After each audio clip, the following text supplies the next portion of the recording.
Broadcasting live from the Business RadioX studios in Atlanta, it's time for Charitable Georgia. Brought to you by Bees Charitable Pursuits and Resources. We put the fun in fundraising. For more information, go to beescharitablepursuits.com.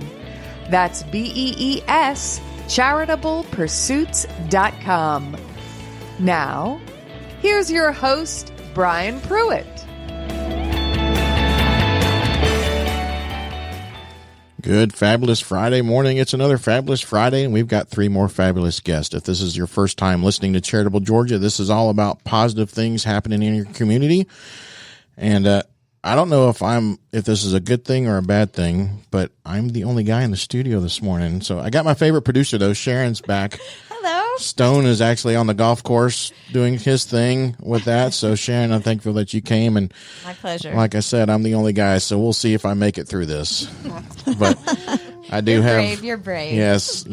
I do have three great guests, though, this morning, and you're going to hear some great stuff. We're going to start with Miss Jenny Cantrell. So, Jenny, thank you for being here this morning. Oh, thank you for having me. So, Jenny is a naturopath doctor and a natural herbalist, right? Mm-hmm. Right. So, please share your story and why you're passionate about helping people in their health. Okay, I'm happy to. Well, my story actually starts as a young child. I was born with great hearing loss, and when I was in my 20s, when I went to have my first exam, I was in my late 20s, and the audiologist was amazed that I actually worked outside the home, had my own business, and I asked him why he was amazed with that, and he said, because people who have a great hearing loss such as yours really do not do well in life. In fact, they become totally dependent on their parents and never work outside the home. And I said, well, I never thought about that. I just thought as a child, when I was told that I would be deaf by the time I was 20, I just thought, well, I'm just going to have to do the best I can. I'll just learn sign language. And it never occurred to me not to work or be productive in society. And so that is really where it started. And I just want to encourage people that no matter what your setbacks are, physically, emotionally, or whatever, you can overcome that. There's something that you can do. Now, one of the reasons I went into sales was because, I'm kind of an old woman. I'm 68 years old. So if you go back in time, a lot of the phones did not have where you could increase the volume. So I knew that I could not do office work if I had to answer the phone. But I'm a people person and I like to be out. So I just had to choose sales, in order. That was my only option. So, and then later I went into business for myself because I had always been a healthy eater, and I did not allow, coats and candy and things like that in my house. But all of a sudden, I started losing my energy, and I didn't know why. And I was starting to struggle to get through the day. So I went to the doctor. They couldn't find anything wrong. And then I began to live in constant pain, unbearable pain. So I asked the doctors, for help. They couldn't figure it out, and their only option was pain medicine. And I'm the kind of person, I like to get to the root of the problem. I thought, I'm not going to live on pain medicine. I've got to find what is causing this. It doesn't make any sense. So that put me on a path to seek out naturopathic medicine, alternative means of healing. And so I got in touch with some experts in that field, began to apply clean eating. Now, my diet was better than the average American. So, but I realized I could clean it up even more and make some changes. So I did that to some, supplements, and I put all of that in remission. I mean, I was very, very weak, could hardly walk, and in a lot of pain. And after about 5 or 6 months, I began to feel the energy coming back in my body. And it all went in remission, and I felt better than when I was a teenager. So I got curious about, well, why these herbs? Why this? Why that? What was it in that, the chemistry of that provided healing for my body? And so I just began to study. At the time, I was an interior designer, but I started studying this on the side. And then I decided to get a formal education. So I got a degree in naturopathic medicine and 2 certificates as a master herbalist to study the chemistry of herbs. And that put me on a path to share my knowledge. So I didn't just learn that for me, but to share that knowledge to make a difference in people's lives. So when I do speak, and when I speak in whatever organization it is, I want to share information right then that a person can go away, make some changes that is going to bring more energy and health in their body. And so that is a passion of mine, to change one person's health at a time, one family's health at a time, because we are in a crisis in this country. We are in a crisis with toxicity and malnutrition. Now, we don't think of us as being malnourished. When we hear the word malnutrition, we think of starving children in a foreign country. But most Americans walking around right now are very malnourished. They're extremely dehydrated, and they are very toxic. And so my passion is educating people so that they can manage that. Now, we're not going to get away from chemicals. We're just not. But there are some changes that we can make every day that will make a difference. Because when these toxins get in our body, unfortunately, we can't just drink water and flush them out. They build up inside of us on a cellular level. So we need to be focused. Being healthy nowadays will not just happen like when I was a kid. Because I grew up, we were before intensive farming. But when intensive farming began to take control of our country back in the 50s and 60s, everything changed. For the first time in the history of mankind, our food was altered to the point that our bodies do not really and truly recognize. It's not just what you get inside of you, it's what you're able to assimilate and your cells use for nutrition to produce energy, for healing, and energy for the day. So that's what I like to teach people, and it will make a difference. I've done this for well over 25 years, and almost every week somebody is texting me and telling me, oh my gosh, I feel so much better. I'm sleeping better. I don't have this brain fog. And it's just such a joy to be able to share that and know that I'm turning people's health around, because it's not just them. It might be the woman of the family. Usually the women, kind of control the food in the family, hopefully. And so it can really make a difference. And that's what I love to do. You can tell I like my women's cooking. So as we shared a couple of weeks ago, I've got the keg, as Tara Key like to say. So I got the 24 pack. Can you share just one thing that you mentioned about knowing what you're eating and stuff like that? Can you just share one tidbit of how you can, the natural part of changing what you eat? I tell you, your goal every day, my goal every day is how much green food. And I'm not talking about pistachio pudding. Or green M&Ms. No, that's not on the list. But green vegetables. When you sit down to eat, half your plate needs to be dark green vegetables or your yellow or your orange. That's a given because we've got to balance the alkalinity with the acid. And so that one thing, I'll give you another tip. We should never drink when we eat. Why is that? Well, several things. When you eat, your stomach is to release digestive fluids. That's got all kinds of good stuff, food enzymes, hydrochloric acid, other things in there to help break down that food to assimilate it.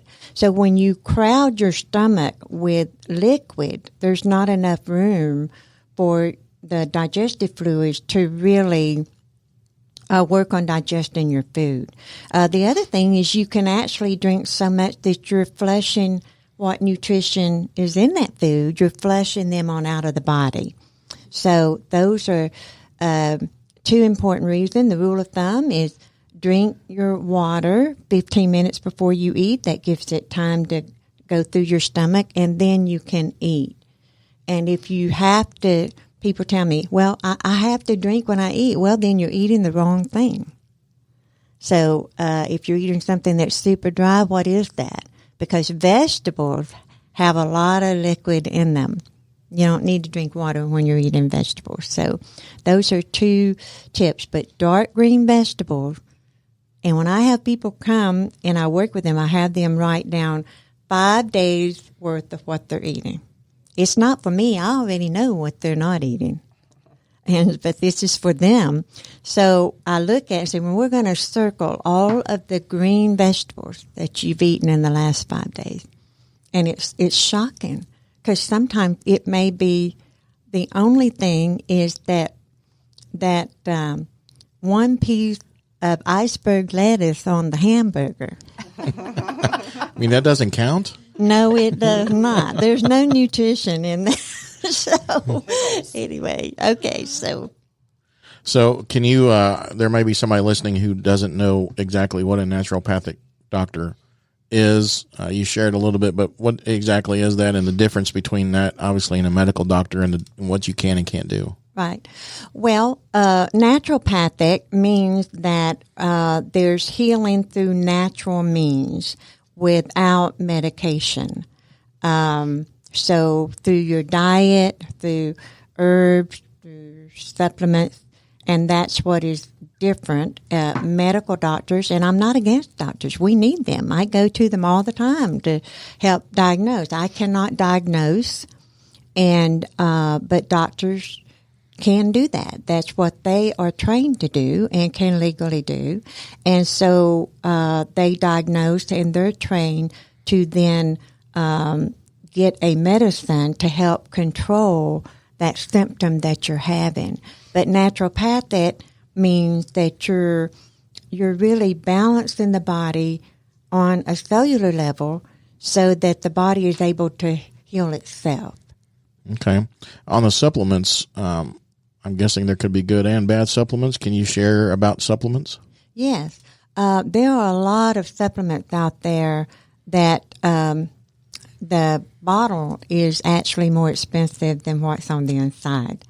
I've read lab reports over the years where these are labs that they don't actually make a supplement or sell a supplement. They've gone into health food stores and pulled as many as 50 bottles off the shelf and taken it to the lab to dissect it to see what was in there.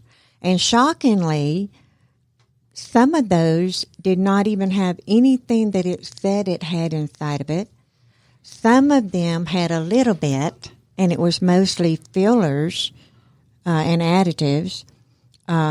So there is, unfortunately, a lot of fraud in that industry. So it's important to know the brand that you are taking and making sure. That's why I don't endorse a lot of companies. I just don't. I have to do the research talk to the people, the scientists in the lab, so that I know I can trust, because when I'm working with people, they're dependent on me to know. And it goes a step further too. You know, the company may have put, like if you get a bottle that's got like 50 ingredients in it, that sounds impressive. But the pressure that it takes to compact all of those nutrients in that tablet make it completely indigestible. I've talked to a couple of people that are in the Porta-John industry. And that's a messy industry. Yeah. So they have said that they see mounds and mounds, piles of supplements that have passed through people's body. Wow. And you can even read the name brand on the tablet. Why are you getting that close is what I want to know. But anyway, no, that's wild. Yeah, so it's about maybe they have everything that's on that label in that tablet, but then it's completely indigestible to your body. So people have paid the money, taken the time to take it, and it's done them no good. And over the years, I've had people say, well, I've tried supplements, whatever. They don't help. And I know why, because it for those reasons, but it may be that it's not digestible, but it may also mean that they don't have enough enzymes in their stomach to break things down. So that's what I try to, figure out with a person, what's going on, so that we can get you producing energy. Because if your energy, the lack of energy is the beginning, because your body, if it's losing energy, you are losing your energy also to assimilate and to heal the body and do what it needs to do.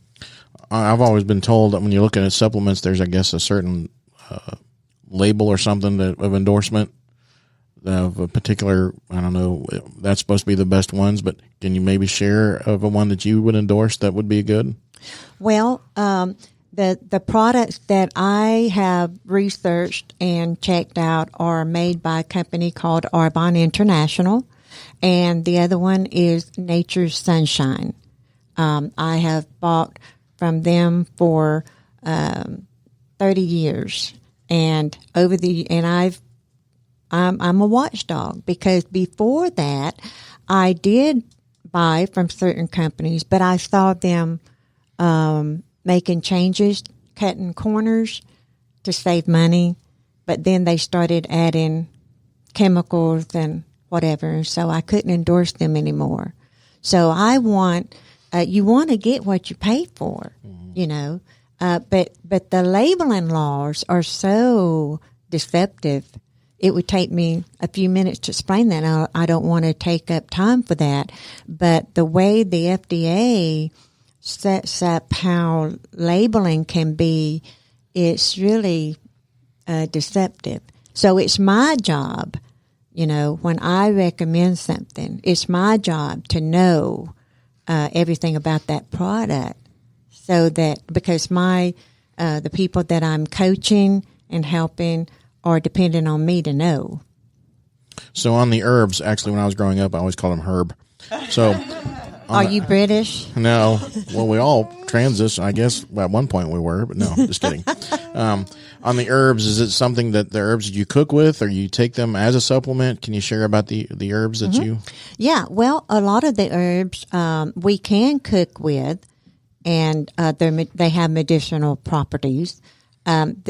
We just have to be careful sometimes in cooking that we don't cook something to death, meaning that we cook the life out of it. So their herbs have different properties. Some herbs are considered as nutritious, like alfalfa. That's a good one. Kale. Those are considered herbs that are more nutritious and have, like a food. But then there are herbs that have not really considered a food, but have a certain chemistry that will zero in and support, because of the chemical structure of it, it will zero in and support different systems in your body.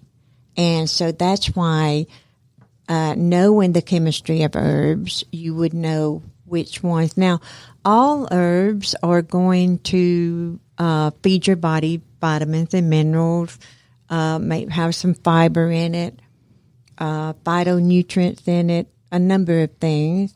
But it'll have different actions on the body. Do you need to take something for an astringent to kind of draw out an infection or something you need to draw out? Do you need one to add moisture to the body? So they all have different properties, but they will have different nutrients, so that's why you would take a specific herb if you're dealing with the nervous system or the circulatory system.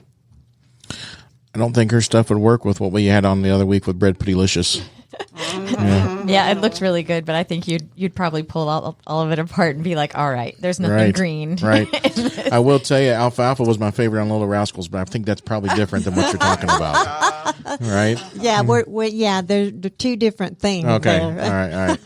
So you do a lot of networking. You've been a part of several groups, and that's how you and I met actually years ago. We were part of the same BNI group, and we're now part of Cartersville Business Club, Ackworth Connections, and you're out there a lot in the community. So other than the reasons why you just share, like helping people, why is it important for you to be part of the community? Well, if I'm not part of the community, I will not be in a place that someone might need my help. And there's not that many people that do what I do. You'll have people that do sell supplements and so forth, and there's nothing wrong with that.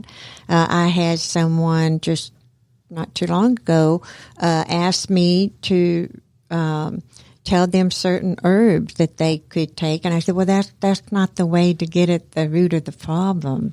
You've got to do more. And I want to tell you, because of the malnutrition and the toxicity, you can't just take a couple of supplements anymore and really get to the root of it and make the changes that you want. You're going to have to change. We are what we eat and what we digest.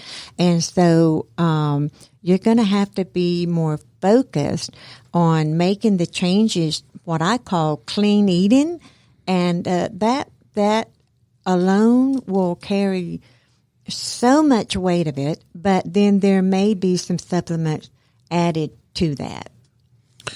So if somebody's listening out there, whether it's an organization or somebody just wants to talk to you about your services, how can people get a hold of you?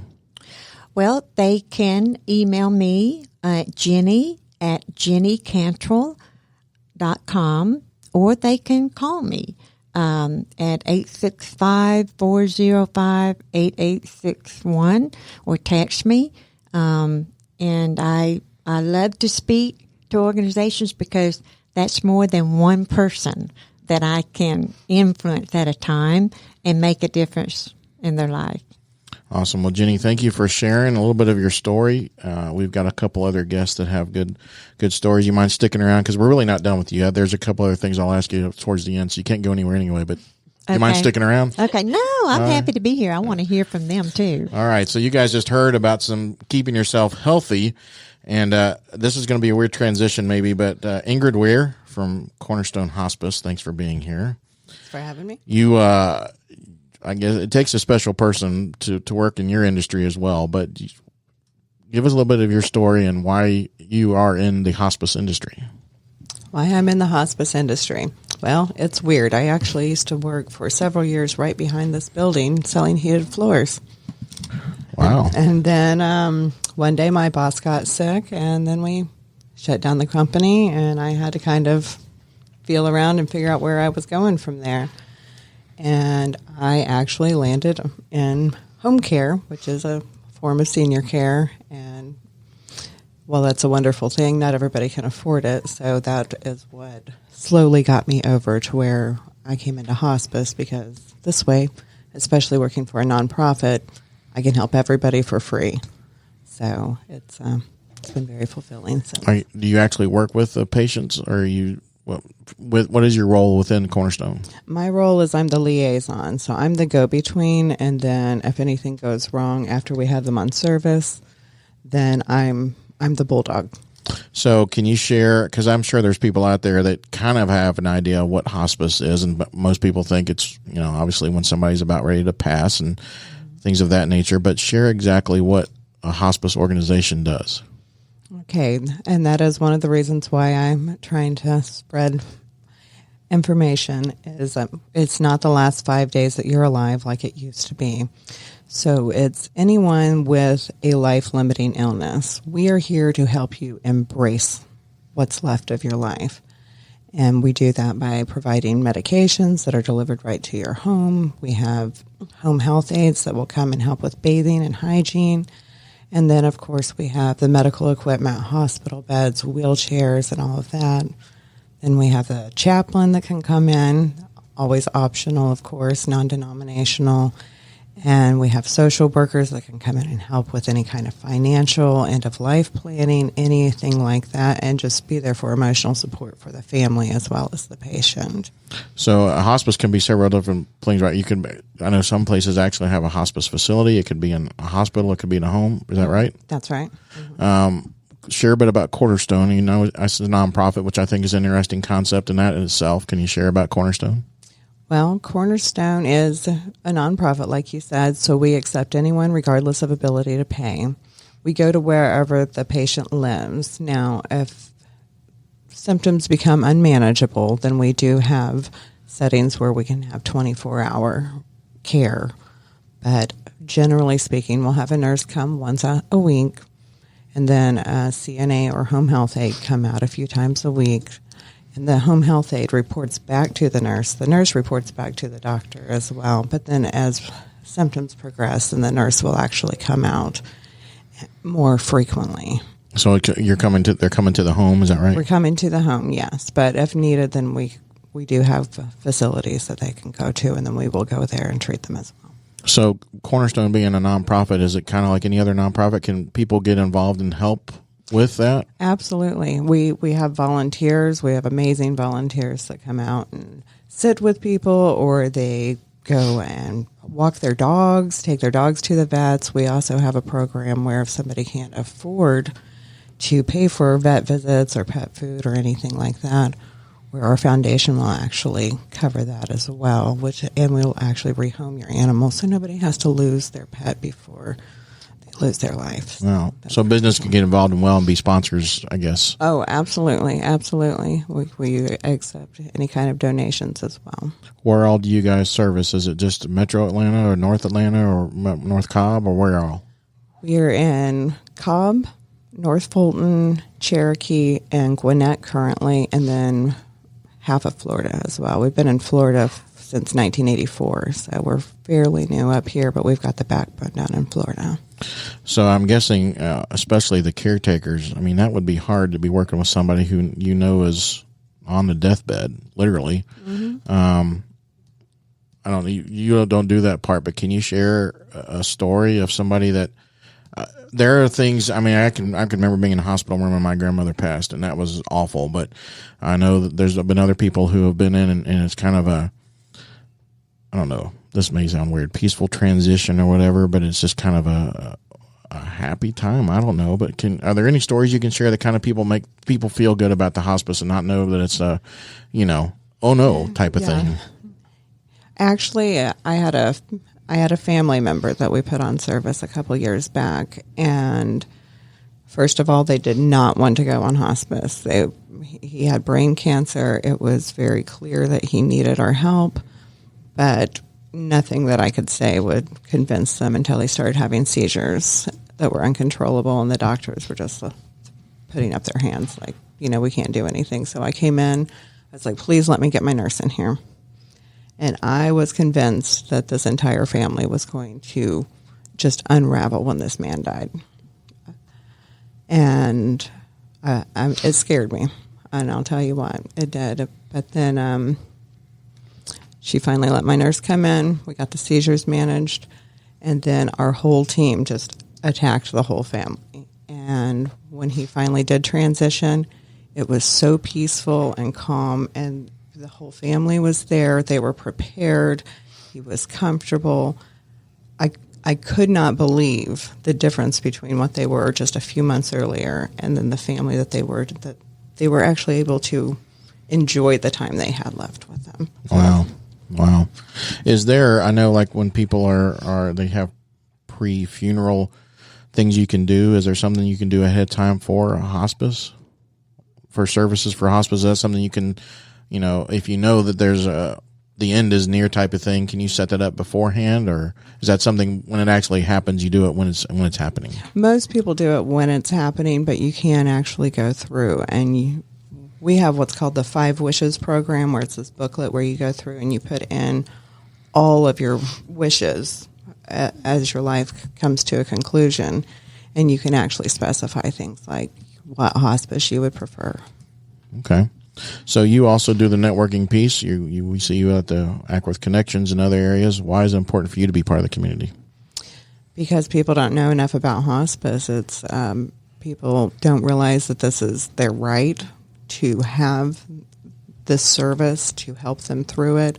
And I've seen families and patients go through this transition without hospice, and the difference is, it's really tragic that most people don't know about it. So I'm just trying to raise awareness. So give somebody a little tip that they need to kind of be, what do they need to look for when they're looking for some hospice care? Always check the reviews, of course. Also take some of the reviews with a grain of salt, because people are very, very upset during the time of their family transitioning. But, ask around. If somebody's good, people are going to know. If people are bad, then people are definitely going to know. Look for somebody that isn't just now opening, somebody that does have the backbone behind them, so that they're not just going to disappear all of a sudden, because the regulations in Georgia are not strong enough. Just about anybody can open a hospice here. Wow. Well, if somebody's listening and wants to get a hold of you and talk about your services, how can they do that? You can call my cell, text me, whatever, 678-551-8103. Awesome. Well, I appreciate you coming on and sharing that little tidbit. We're going to kind of lighten the mood back up, because I know that was a... But that's an important part of, yes. Everyone has someone in their life, or they will be facing it too. So you're right. People don't consider that as being like top of mind, but it will affect everyone at some point. So right. I get why that's important. And I shared this with Stone last week, Sharon. People listening to the show, and they may think, why in the world is he talking to somebody about hospice? That's not positive or charitable, but it is. Kind. You've got to be prepared for one, but you also do want your loved ones to be, have up to the end, be as comfortable and live what they can left. And so, I don't care whether you smile at somebody, open the door, say thank you, work for hospice, give somebody their herbs, whatever you're doing. There's plenty of positivity and charitable things out there, and so it doesn't have to be that you're giving somebody money or a nonprofit to be charitable. So, again, I thank you for coming on and sharing. Do you mind listening to this next story? Absolutely. Melissa Pearson from the Barter Company, thanks for being here. Like I said, I don't know if I'm going to be in trouble or not, because as you can tell, they all like to give myself a hard time, and I have to give it right back, but I still don't win. I don't understand that. But anyway, Melissa. Thank you for having me from BP. Yes. Happy and excited to be here. Yes. So, you are passionate about helping people, especially in business, right? But you do have just a passion for people. Do you mind sharing your story, and then we'll talk about the Barter Company after you share your story? Sure.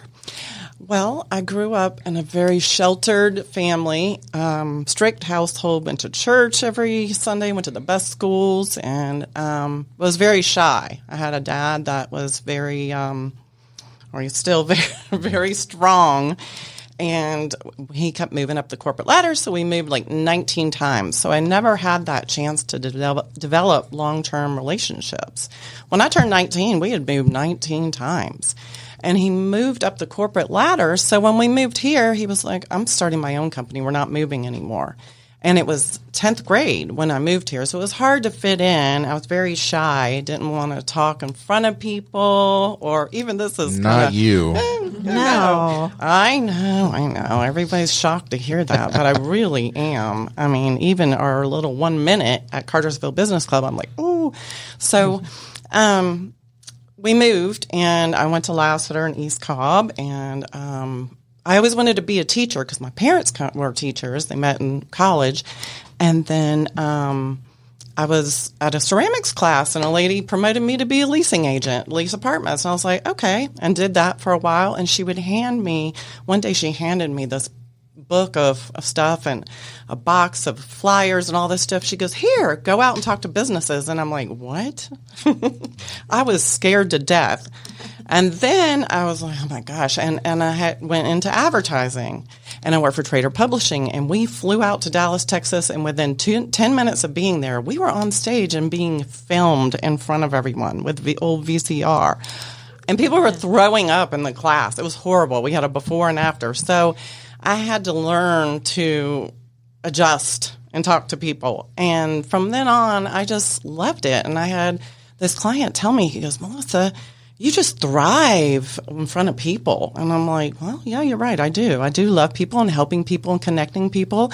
I had a boss in the advertising, or before that, I think leasing. And she said, Melissa, be the go-to girl. Be that connector, and you will always have business and people relying on you. And I was like, okay. So I've just lived that forward.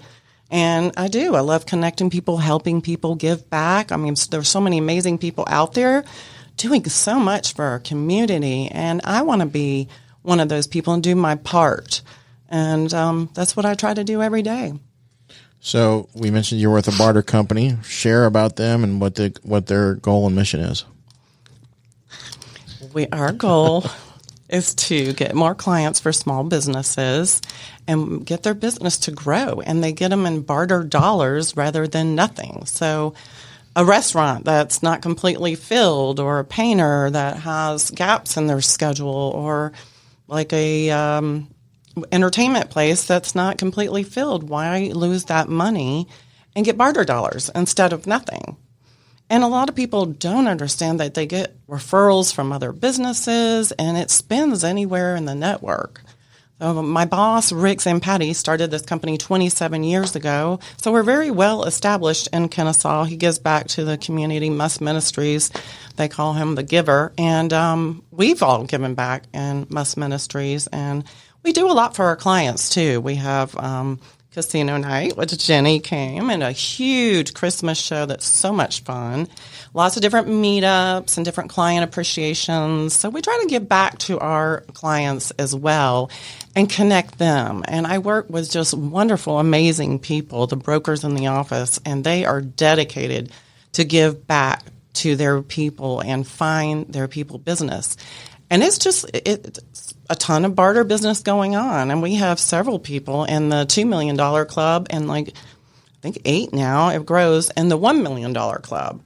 So it's a huge business, and we're the largest in the Southeast. And my boss is always looking for ways to help people and savvy business, ideas. So it's a great company to work for. I've been there since, twice now. 5 years this time, and beforehand also. So if somebody who doesn't know exactly what barter is and barter dollars, what is that? Share what that is. Well, barter is an alternative currency. You have your regular bank and your barter bank, and your barter bank works just like your regular bank. You just can't see it. So where you don't charge more and you don't charge less. Whatever your good or your service product is what you charge. And that money goes into your barter bank account. And now you have an extra money in your barter bank account to use wherever in the network. So if you go out to a restaurant, the waitress comes, she puts the check down, you put your barter card, they swipe it, and they spew out a receipt, and that money leaves the customer's account into the restaurant's account. And now they have an extra, let's say, $100 in their barter bank account to spend anywhere in the network. Could be hood cleaning, flowers, gift, employee incentives. We have pretty much everything you can imagine.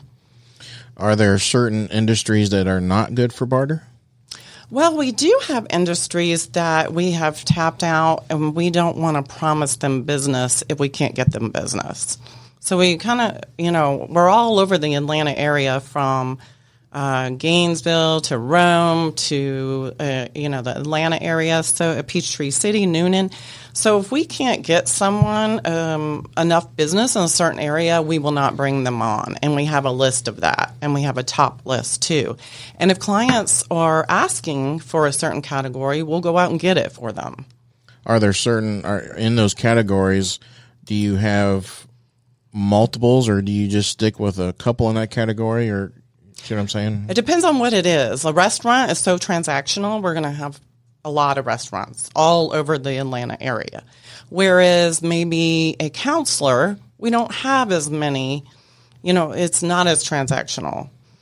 So it just depends on what category it is and where it is. But there's no exclusivity, right? You don't? No. Okay. No. All right. Mm-hmm. So other than the reason of why you shared of being the barter and stuff, why is it important for you to be part of the community? Because you're everywhere as well. Well, I don't want to be just a taker. I want to be a giver as well, and I want to help people grow. I've been in advertising all the time, and that's what I did. With numbers, I would help businesses grow, and we have a ton of advertising. I think that's the most brilliant thing people can do, is invest their barter dollars back into advertising. It could be TV, radio, magazines, direct mail, tons of different things.